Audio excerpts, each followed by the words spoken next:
I think there was some relief around here. Like Aaron Rodgers, it was like for 3 months, he was like the guy looking through your window. Like, I'm still out here, guys. Like, hey, you still need a QB1? I'm still available. Aaron Rodgers wanted to play for the Minnesota Vikings badly. You're tuned in to the Ross Tucker Football Podcast, guiding your gridiron journey, none other than your host, former NFL lineman, Ross Tucker.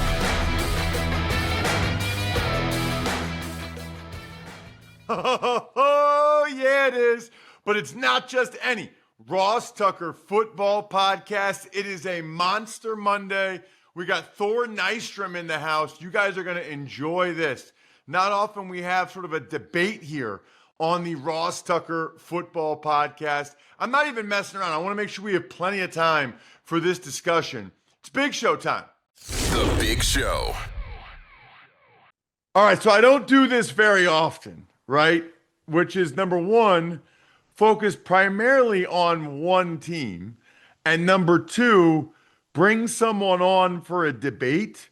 But I actually think just in general, we need more of this in life. We need more of this in society, right? It appears, based on social media, that we have a disagreement. Let's discuss it. Let's flesh it out.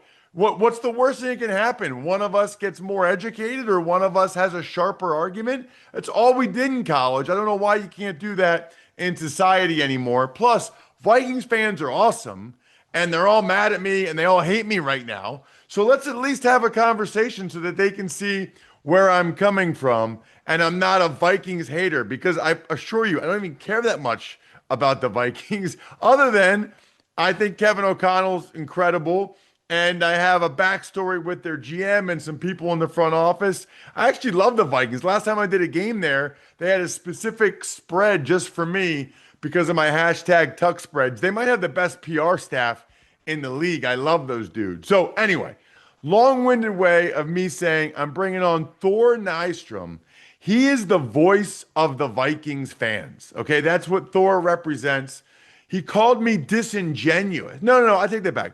He said I was being disingenuous. He didn't call me disingenuous. He said I was being disingenuous with some comments I made on a Vikings podcast. So let's talk about it. You can check him out on social media at Thorku, Thorku. Really cool background. Obviously, not just the background with the helmets behind him, which is awesome, but he does fantasy stuff. He does a lot of draft and college football stuff, which I want to get into if we have time. Thor, thanks so much for coming on the show, man. Really appreciate it. Hey, thanks for having me on, Ross. I'm excited to talk to McCarthy with you. I love it. I love it. Dude, just based on I looked at your social media timeline. You really like JJ McCarthy. Yeah, I sure do. So why don't okay, pause that for a second. Is Thor your real name? Thor is my real name. Yes, on my birth certificate. Okay. That's before like the movies, but obviously Thor goes back, whatever it is, hundreds of years. Yeah, like the first 20 years of my life, no, people, it was like curiosity with it, because no one else knew a Thor. And then when the Thor movies started to come out, then everyone, of course, thought I had named myself after the movies. So that's been like the last 20 years of my life. Dude, that is an incredible name. Shout out to your parents. I wish my parents had named me Thor, like Thor Tucker. Yeah, I mean, oh gosh, I love everything about Pretty that. good. Yeah, that is awesome. Okay, so before we even get to the McCarthy stuff, the biggest news since my show on Thursday, because here in the off season, I do three a week. During the season, we're daily. So it's basically, I know there's a lot of Vikings fans watching on youtube.com/Ross Tucker NFL or listening or whatever. But if you're ever looking for like a national show, we're pretty much 25 minutes or less every day. Everything you need to know what's going on in the NFL. But now obviously not team specific, although we'll be a little bit more team specific today. But the big news, Thor, actually relates to the Vikings tangentially, which is that Aaron Rodgers actually signed with the Steelers on Thursday, and he'll be at their mini camp this week, reportedly. And it feels like it's just a huge sigh of relief for Vikings fans, which is really kind of funny. I'm curious, what's the reaction to Rodgers signing with the Steelers and or not signing with the Vikings. Yeah, I think there was some relief around here. Like Aaron Rodgers, it was like for 3 months, he was like the guy looking through your window. Like, I'm still out here, guys. Like, hey, you still need a QB1? I'm still available through the NFL draft, right? I mean, way through the end of free agency when all the other guys had signed it. You're just lingering, and the Steelers end up getting that thing done by waiting him out. But yeah, the Aaron Rodgers wanted to play for the Minnesota Vikings badly. Aaron Rodgers pursued the Minnesota Vikings, not vice versa. And yeah, the big section of the Vikings fan base wanted absolutely nothing to do with Aaron Rodgers. You know, it's funny. Um, Big section of every fan base wants nothing to do with Aaron Rodgers. But yeah, that's a feather for sure in McCarthy's cap that that Rodgers wanted to play there, and the Vikings said, "Nah, we're good." Let's talk McCarthy before we dive into what I said on that podcast and your and the Vikings fans' reaction to it. You like love this guy. Now, I also know you're a big time Vikings fan. So, what was your eval for him in your quote unquote day job as an NFL draft guy, as a college football guy? What was your eval on him in last year's draft before the Vikings took him? I had him third overall on my board, QB3, but also third overall. I had him behind Caleb Williams and Jaden Daniels. But love JJ McCarthy's game. Still love JJ McCarthy's game. Obviously, tremendous athlete. Runs in the high 4.4s. Back at Michigan at Ann Arbor before the injury, he was running in the high 4.4s. Sixth fastest three cone at last year's combine, irregardless of position. You see the athleticism manifest on the field in his game. It is really, really difficult to pen that dude in the pocket. Scrambling around, he keeps his mechanics with him as well, so he can get the ball out to any sector of the field he wants very, very quickly whenever he sees it. So again, really, really difficult to get him down in the backfield, extends the plays. That's going to be the difference between the Sam Darnold Vikings offense and the JJ McCarthy Vikings offense. The worst thing about Darnold's game, it was once you got past the second progression, and all of a sudden it's like, where is my third progression? All of a sudden the world starts getting soupy for him. Now you have pressure. Now Sam's brain is discombobulating, and he's either holding onto the ball or else he's making a YOLO decision with it. This is the time where you will see McCarthy start to scramble around, buy more time. The manifestation of that with the Vikings' awesome receiving core, I think, is going to be really cool to see. Guys that haven't gotten those chances in the past, some of the playground ball aspects. That's some of the special sauce we didn't get to see of McCarthy quite as much because of the offense that he chose coming out of high school. But ironically, this lowers the risk level for him heading into the NFL by quite a bit. McCarthy, this wild stallion prospect coming out of high school, five-star recruit. He had won state title in Illinois. He had gone to Florida IMG last season, 2020, because COVID canceled the Illinois season. JJ McCarthy chose to sign with a pro-style offensive system and a past and future, it turns out, NFL head coach in Jim Harbaugh. 12 personnel offense, a lot of NFL type philosophies in there, and throwing over the middle, anticipatory concepts, playing within structure. So Harbaugh was able to break the wild stallion and play within structure. And then you also get the high wire act stuff with JJ McCarthy. He's a guy who takes care of the ball. 4 interceptions his last season when they won a national title when JJ McCarthy was a 20-year-old true junior for Jim Harbaugh.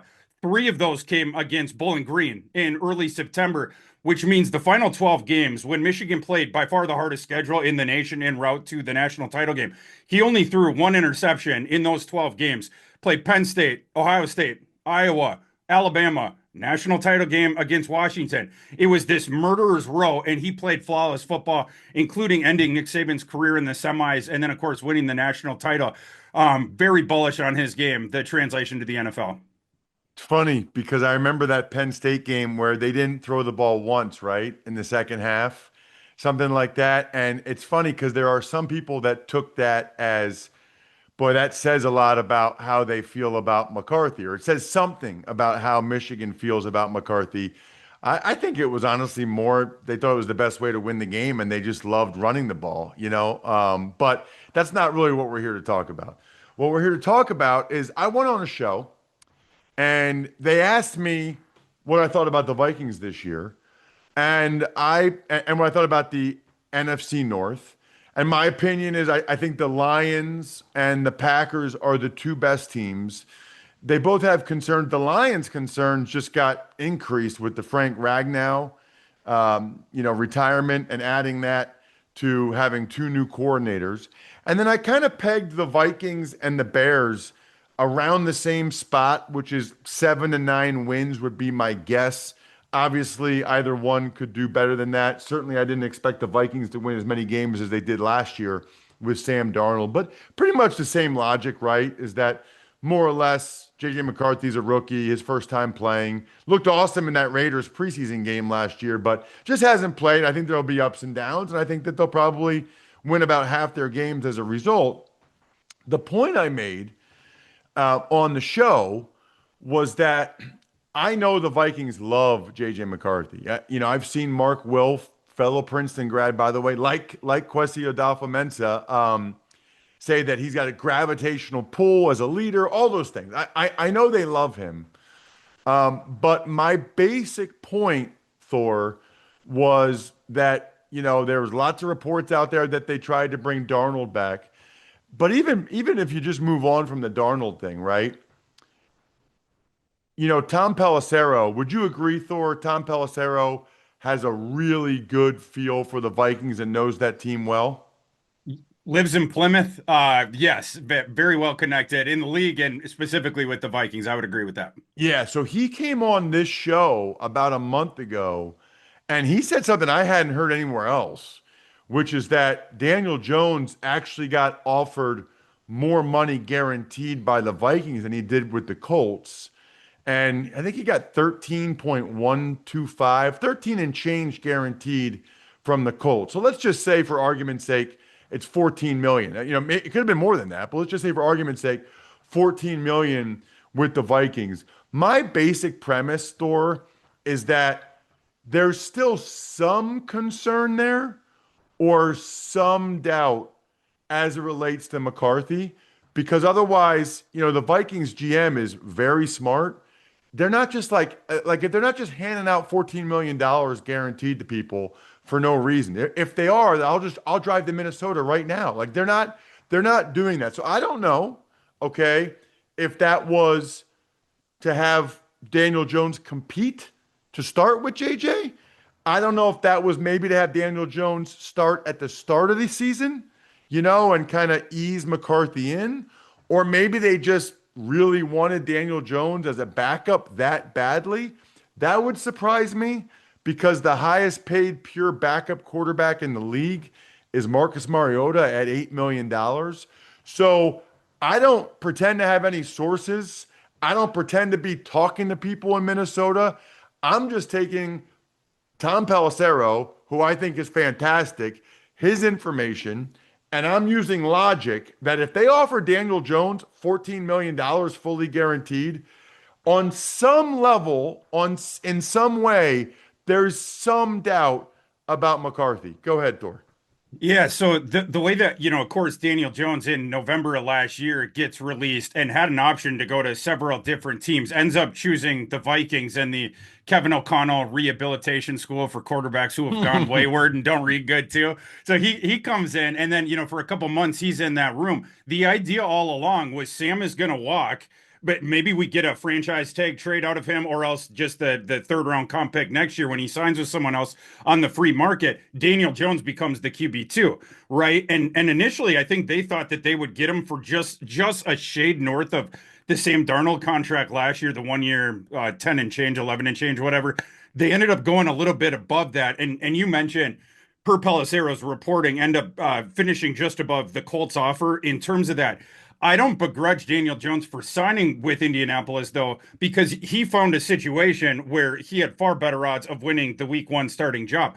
And I think this goes to the argument of how much the Vikings like McCarthy, it's not something that you say to Daniel Jones. It's something that I think Daniel Jones perceived. If I sign back here, I have no chance of beating this kid out and starting in week one. Whereas if I go to Indianapolis, I have a very real chance of beating out Anthony Richardson. The Vikings weren't going to go above what they had offered him, and then they certainly were not going to guarantee him the week one starting job. So Daniel Jones then leaves. And I think it got really interesting after that vis-a-vis the Vikings quarterback plans because Aaron Rodgers at this time was throwing himself at the Vikings.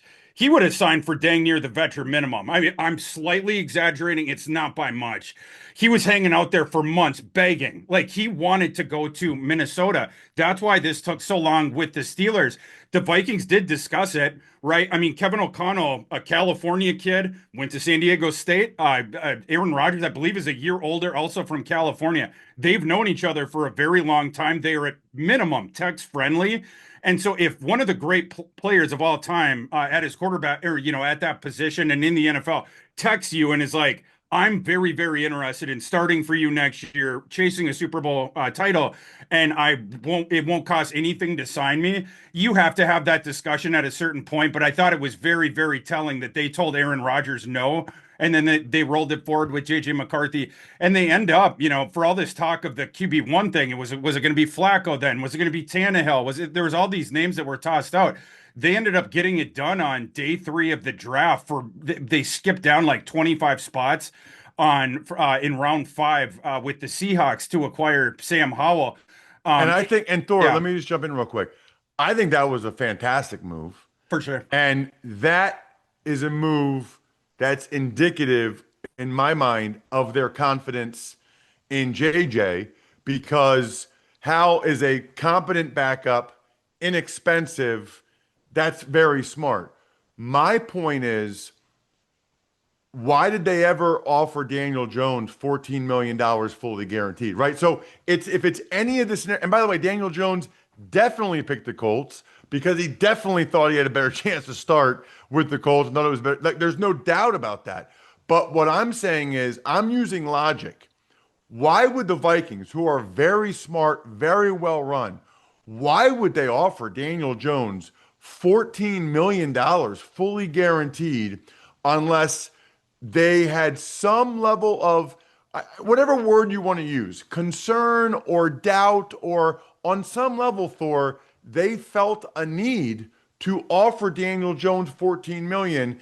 In my mind, if they thought JJ was for sure the guy, no questions about it, not worried about the injury, none of that stuff, they would never have offered Daniel Jones $14 million.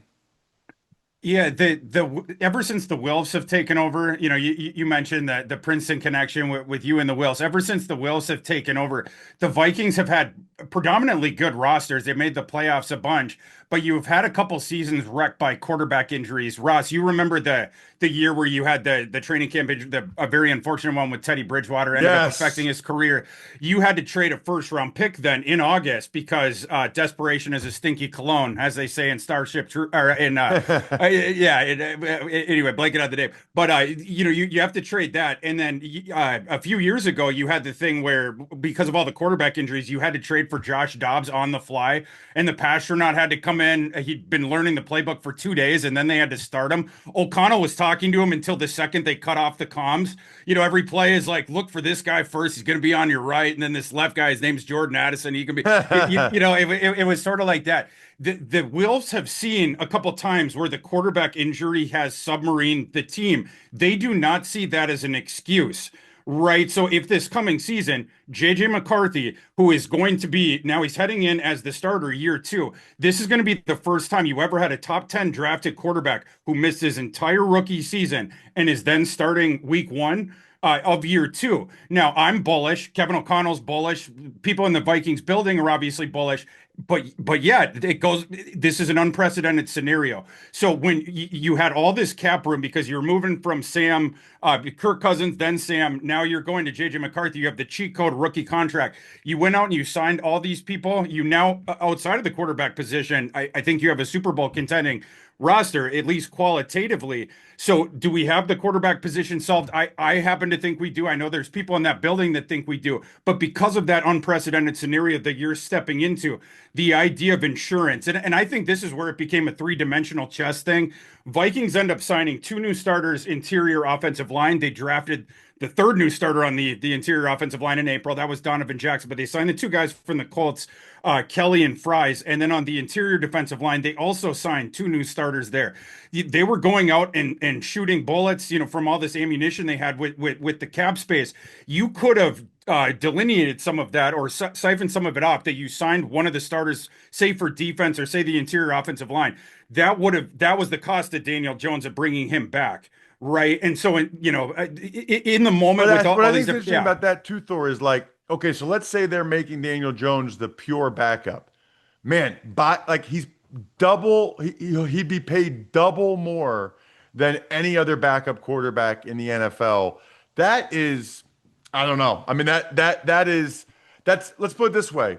The other teams, and you make a good point, but like the other teams that are totally sold on their quarterbacks, right? Like Patrick Mahomes or Josh Allen, they're not paying $14 million for a backup quarterback. You know what I mean? They're just not doing that. So anyway, we can move on. That was my point. I know they love McCarthy, but my point was there's still some, and you kind of reference it there with the unprecedented situation. And let's be honest, it's the unknown. You know what I mean? Like he might this year have the best season we've ever seen. He might not be that good. We don't really know. I will say this. I love what I hear about him from a leadership standpoint. I didn't realize that about the three cone. He's like a hockey kid, right? Grew up as a hockey player. Yeah. Gosh, you guys probably love that too in Minnesota. Gee, he's like perfect for you guys. For sure, yeah. Hey, he ended up choosing I do football. want to get to some other stuff Yeah. for my other listeners that don't care about the Vikings at all. Yeah. Actually, a lot of them hate the Vikings, I would imagine. Are you a believer in how much work have you done on next year's draft class? In that I've watched all those guys. Like we need to get more into the cut-ups here later this summer. But watch all those guys Do you live. think the quarterback class is as good as they're saying it might be, as opposed to this class? I think it's as in comparison to this class, any quarterback class is good. This past one that we had, I do think it's going to be better than that. I think it's going to pale in comparison to the year before that. Some of this, Ross, as you know, is going to be dictated by does Arch Manning come out?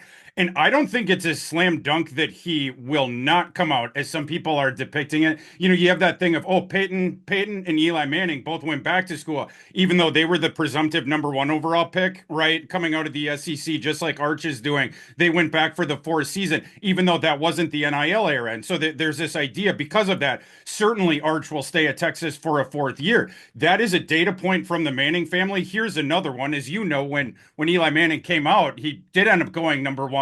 The Mannings stepped in and said, no, we're not going to the team that just picked. We're not going to the Chargers.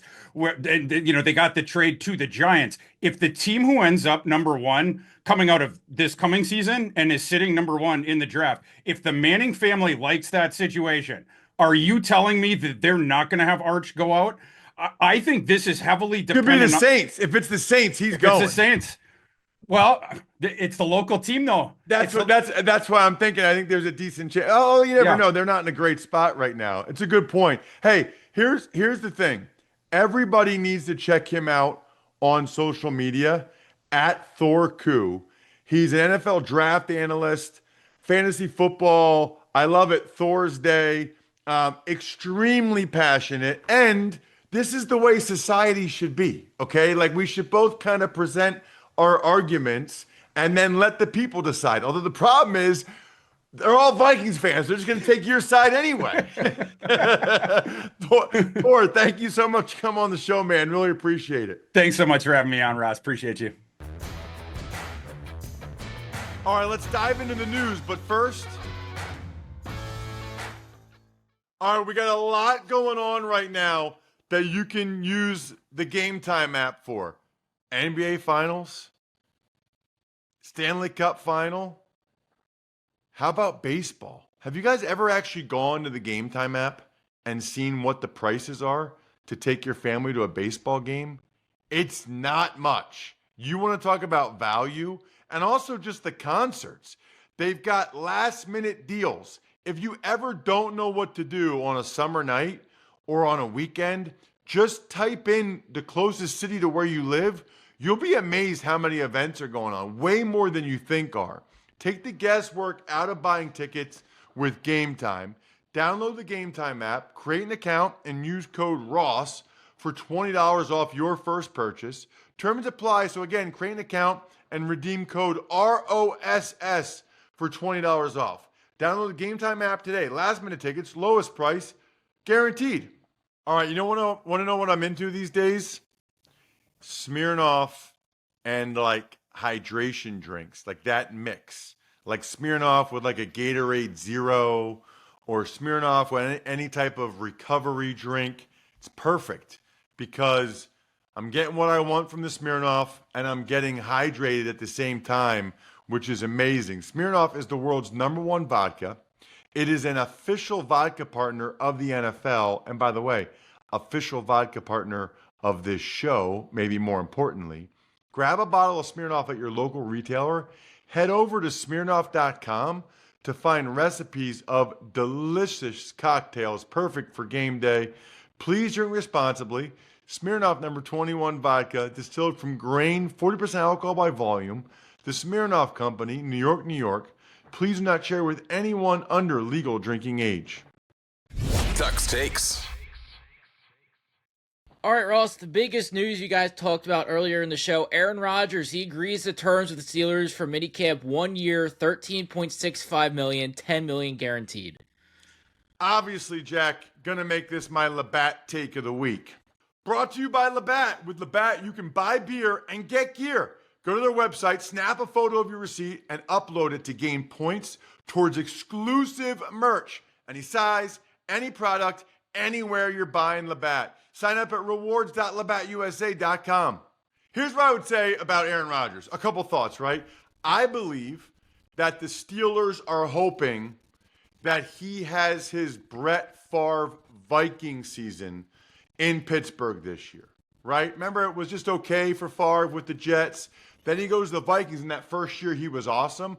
I think that's what the Steelers are hoping for. Look, I know a lot of Steelers fans, doesn't seem like any of them are happy that Aaron Rodgers is going to be their quarterback. Here is who is happy. Cam Hayward, TJ Watt. If the only argument is that the Steelers feel like Aaron Rodgers gives them their best chance to win a playoff game, maybe even go on a run, then if you're a veteran player, some of the older guys like Cam Hayward or Watt, then you love this decision because you don't want to rebuild. You don't want to have a terrible year. You want to try to have the best season you can in 2025. And that part of it, I very much respect. Another quarterback situation you guys discussed, Anthony Richardson, he is dealing with a shoulder issue and it's not sure when he can throw in camp. That was a very ominous quote from Shane Steichen and makes it feel like it's very likely that Daniel Jones will be the starter at the beginning of the season. Listen, I thought that anyway. We already talked earlier in the show with Thor about how much the Vikings wanted to bring Daniel Jones back. He was already the front runner to be the starter in Indy, but now this just takes it to another level. I don't know what Anthony Richardson did to aggravate it, but in the spring, in OTAs, not getting hit, that would be highly concerning to me. Rashad Bateman, he is getting a contract extension with the Ravens, 3 years, $37 million, with $20 million of that guaranteed. Second year in a row, I think Rashad's gotten a new contract. He had a weird contract situation going back to his rookie year, but obviously he's kind of settled in as their number 2 receiver. They like him, and that's a pretty fair rate, I would say, for both, right? He's not like a high-end number 2, but he's a solid number 2. So kudos to the Ravens for locking him up. And Bateman, there was times there where it looked like it might not work out for him. So I appreciate him overcoming the adversity to get this life-altering financial security. And one other injury note, the Lions, Amon-Ra St. Brown, underwent knee surgery this offseason. So this happens more than people realize, right? That guys have off-season surgeries, and hopefully it's no big deal. But it does feel like there's a lot working against the Lions right now. losing 2 coordinators, Ragnow retiring, now Amon-Ra St. Brown had a knee surgery we didn't know about. Feels like it's going to be a battle for the Lions this year. They may overcome it, but there's stuff to overcome, that's for sure. Other than that, I think we're done here. Thanks for tuning in to the Ross Tucker Football Podcast. Make sure to also check out Even Money, Fantasy Feast, and College Draft, all on the DraftKings Network on Samsung TV Plus, YouTube, or subscribe to the podcast on your favorite platform. Shout out myfrontpagestory.com. One of you just ordered a Father's Day gift and said you heard about it here on the Ross Tucker Football Podcast about myfrontpagestory.com. I love it. Less than a week away. You can still get one for any of the father figures in your life, your dad, your grandfather, whoever. Myfrontpagestory.com. I know for a fact your dad loves the newspaper. Put them on the cover. Myfrontpagestory.com. Backofficescheduler.com. HumanHeadNYC.com. Sporticulture. Pizza Boy Brewing.